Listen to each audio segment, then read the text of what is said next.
So welcome back. My name is Bukumi. Our guest today really has a very exciting job here of trying to talk about those Muslims in Albania and Bosnia that they were saving Jew during the Holocaust or during World War II. We have here Professor Ellen Kennedy. She is Executive Director of World Without Genocide. And she is now talking about. Welcome to Buladan first. Thank you very much. Thank you so much. I'll call you Ellen because we were colleague and we teach together. But this is really something we don't see in the mainstream media. You know, this is maybe covered probably 10 seconds or so. But you know, from my reading of this is really a recent history. Something pragmatic, something happened, and we can see it. We can talk to the people who did it.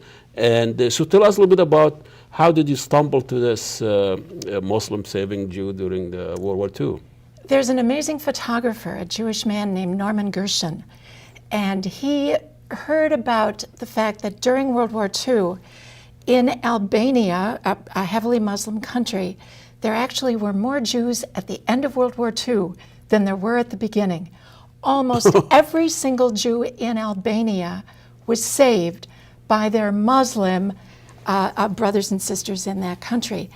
And he explored this issue and traveled to Albania and met the Muslims who saved their Jewish neighbors.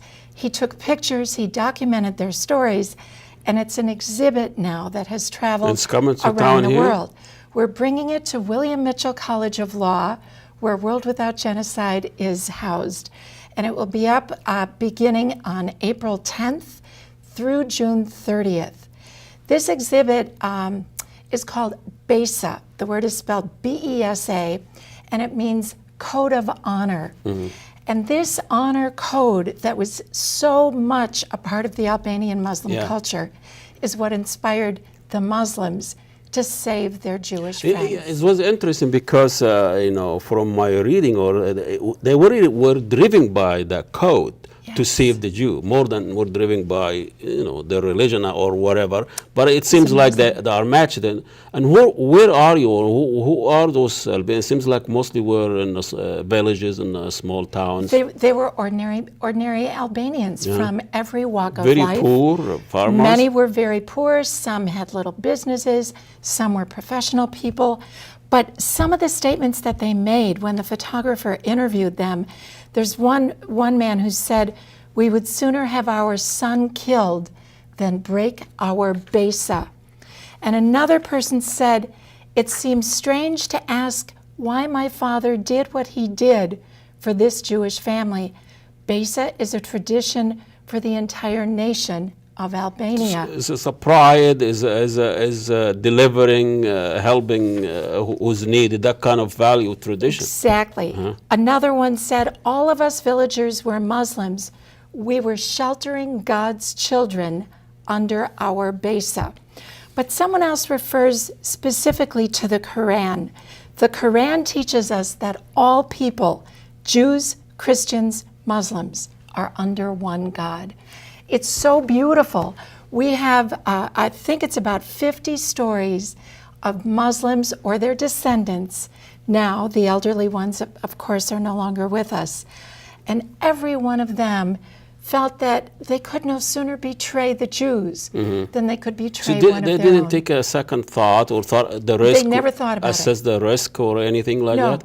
No, they got false passports for those. So saving that's a lot of work. How do you save somebody that the Nazis after them? That's right. Many of them disguised the Jews. They took them into their own homes. Even different names. They gave them different names. They gave them Albanian clothing.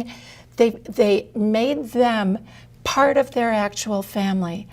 And some of these Albanian Muslims housed the Jews for the duration of the war. It takes a village to save a Jew, that kind of thing. Indeed. But how do you keep it secret? It must be the whole village. The entire village. Not just village. a family or person. No, even the police kept it secret from the Nazis. Every single Albanian Muslim felt that Besa was just what they were compelled But those were to do. very poor people, farmers. Yes. So how did they manage? You know, you get a family, Did he give it? Do you take one? You take two? Did they separate the family? How did they physically keep those Jews with them, living with them, It's a great eating, question. drinking, sleeping? And They shared everything, and some of them were fortunate. They had their own little gardens or farms, and they were able to use their own produce. The entire community participated in sharing what little they had. And what happened to those Jews after the war was over? Many of the Jews left. Many of the Jews settled in Israel. And for some of these Muslims, they lost contact. But some of the others reported, here's just an excerpt from a wonderful story. In 1995, with the help of another righteous person, we made contact with Rochella, a woman. She and her sisters and parents had left for Israel. And this Muslim says, in 1998, I traveled to Israel to be reunited. Oh, this chokes me up. Really? With Rochella. I thought the other way around. You know. Isn't this beautiful? Yeah, And I met her two sons and her grandchild. So the Albanian, the family was saving the Jew, went to Israel. Went to Israel. So I mean, I know as an Arab and a Muslim, and also Israel has I mean, when you look at the dynamic in the new history, and a lot of Muslims would say, well, Israel is doing the same thing that the German were doing to the Palestinian. So there is a dynamic and dimension that people will look at this. You know, people, victims are victims. But there also are those people that at our organization we call upstanders. Everyone knows what a bystander is, the person who knows something terrible is Watch happening. television. That's right. But in every community there are the upstanders. There are those people who know what's morally right. They have the strength of their convictions. And there was a remarkable story that was put together by a man in Bosnia, by a Jewish man in Bosnia. And he wrote a book. The man's name is Eli Tauber. And I was fortunate to meet Eli Tauber a few years ago when I was in Bosnia. The book is called When Neighbors Were Real Human Beings. Oh, wow. And this man collected the story of people in Bosnia, of Muslims there who rescued Jews during the Second World War. So what's happening in Bosnia too? In Bosnia as well.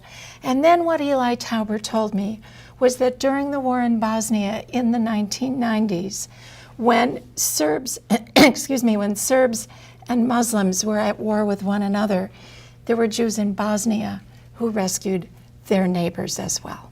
You mean it's really not fascinating, but I think what happened to people at that moment when they become this wonderful Albanian that's saving the Jew, all those people who are killing the Jew, or people who are killing the Muslim, or all that things. So the potential of violence is there, and potential of goodness is there. We all have that same potential, as you say, but I think it's really important for those of us who believe that the goodness can triumph to help create an atmosphere that can support that, so that people know that even if they're alone in their own little community doing what's morally right and what's good, there are other people in the world. At Yad Vashem, the Holocaust Museum in Jerusalem, they have recognized more than 25,000 people around the world, Muslims, Christians, and others, who stood up and who saved Jews. So everywhere in the world, there is some righteous. goodness in. I know. Run to us that exhibit that you have, and Yes. we only have half a minute here. And the exhibit will be up from mid-April through the end of June at William Mitchell College of Law in St. Paul. On April 30th, we'll have a special gallery reception. It's open to the public. Open to the public, free. We want everyone to come and see the exhibit. And then the evening of April 30th, we're showing a film about the photographer and his journey with an Albanian Muslim to Israel to complete the story. Professor Kennedy, thank you so much. It's a Thank great you. story, and wish you luck with your exhibit. And this is conclude our show. We'll see you next week, and good luck with the rest of the week. Assalamu alaikum, and God bless you all. Wow, what a beautiful story, guys. I don't know if you guys all remember this particular pastor. This woman actually spoke about why she loved Islam. If you've not watched it out, check it out. I'm going to drop it on this video, in this video, or maybe in the description box of this video. You need to watch that particular video. She spoke more like a Muslim. She said a lot of things that even some Muslims do not know about Islam. She's more of a Muslim than, will I say Muslim? Like the way Sekinaka always say, like he's more of a Christian than a Christian. Don't mind me. So, guys, I love the fact that she came to explain the history behind Muslim and the Jewish people. She let us understand that Muslim actually saved a particular Jew. They were so kind, peaceful. That was during World War II. The connection between those two religion was a little bit good. They were connected, not unlike now that Muslims and Jewish don't see eye to eye. They don't really connect again. So she gave us some background history of what really happened during the World War II and why she respects Muslim a whole lot. For Muslims to actually save another religion, Jews, then she's trying to let us understand that Muslims are very peaceful, very understanding. There are some Muslims that they show a lot of kindness.